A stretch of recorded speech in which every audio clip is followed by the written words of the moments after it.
जी अस्सलाम वालेकुम। आज सुबह से बैकग्राउंड था और लाइट नहीं थी। आप हुकूमत के बारे में क्या कहना चाहते हैं? ये नाअहल हुकूमत है, इसकी वजह से हम बड़े परेशान हैं, क्योंकि सुबह से ना गैस है, ना बिजली है, ना पानी है। तो बच्चे परेशान हैं, स्कूलों में भी लाइट नहीं है। अच्छा, तो ये आज सुबह आपने काम किया कि नहीं किया? अभी मैं शुरू किया है। तो कितना लॉस हुआ है आज आपका? वो सारा दिन ही लॉस है। अच्छा, तो इसका नुकसान कौन भरेगी? हुकूमत भर सकती है? हुकूमत को सवाल भी हुकूमत है, वो क्या करेगी? और महंगाई के बारे में कुछ कहते हैं आप? महंगाई जो है आज से बढ़ गई है, गरीब आदमी का जीना मुश्किल हो गया। चलें, बहुत बहुत शुक्रिया।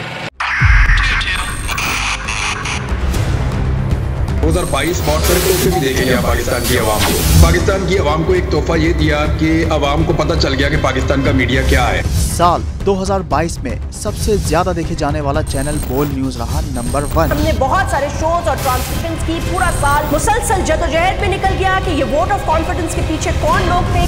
तोड़े रेटिंग के सभी रिकॉर्ड। सोशल मीडिया पर भी सबसे ज्यादा तेजी से 2.4 बिलियन व्यूज का संगे मील अबूर किया।